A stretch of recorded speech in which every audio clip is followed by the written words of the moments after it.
I know pastors are confronted with lots of challenges that the average Christian doesn't have to deal with, and one of them is how do you wrestle with the whole old earth, young earth, because a lot of people are listening to you. I know you're a pastor and you've had to struggle with that. How have you come down and what's been the influences? Yeah, well, the start of my ministry was just young earth. You didn't question it, Jeff. It was the Bible. That's what you were told. This is what the Bible teaches.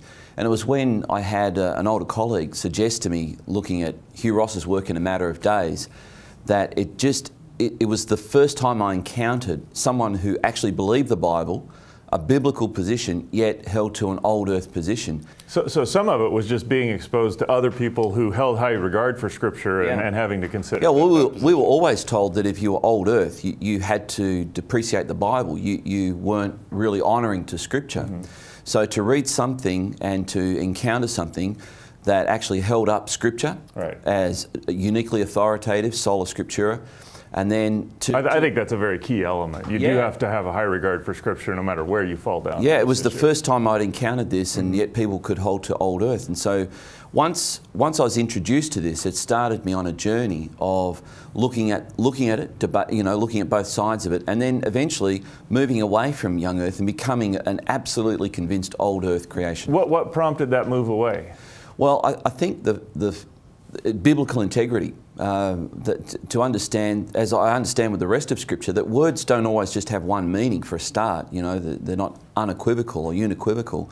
They mean something in their context, and the Hebrew word yom for day has meaning depending on its context, and that was one of the things that helped me to appreciate that the yom mentioned in Genesis 1 and 2 didn't necessarily, and in fact couldn't mean a literal 24-hour cycle. That's interesting, because it sounds like as you're applying sound biblical hermeneutical principles, you realize that the young earth interpretation didn't seem to be the best interpretation. Yeah, it didn't, and this was new information for me. I then had to grapple with some of the theological implications of that. Such as? Well, the theological implications, like death before the fall. I had to grapple with that because I was told that Romans 5 taught that Adam introduced death to all of creation, including animal and insect and vegetation life. So I really had to grapple with that, and then doing the same thing, looking at the Bible using the same principles of sound interpretation, hermeneutics.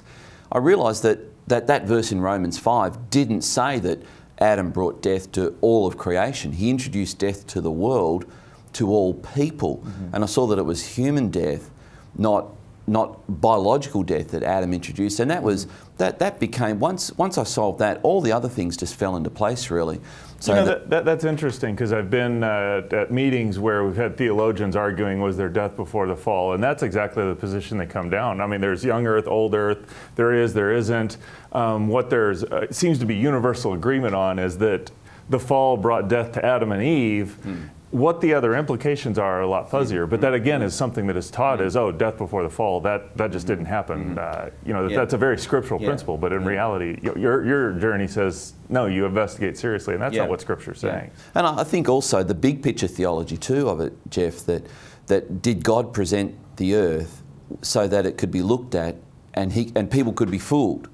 To think that, like a fully gifted creation, is that the way God normally does things? Does He normally present something so that it looks like the exact opposite to what He's actually done? Right. And I had to realise that this is not the God I worship. He's not a deceptive God. Right. And so I was then able to come to a theological position that God took His time in creating, and the God that I worship is methodical, sovereign, and patient, and it actually changed my grand perception of God because of my creation theology.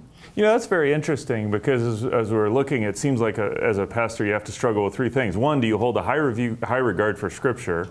What does the Bible actually say about things? And ultimately, I think probably maybe the most important is, what does your position on this issue reveal about your theology, or what you think about God? And as we do those three things well, we may disagree, but we're going to have a fruitful discussion.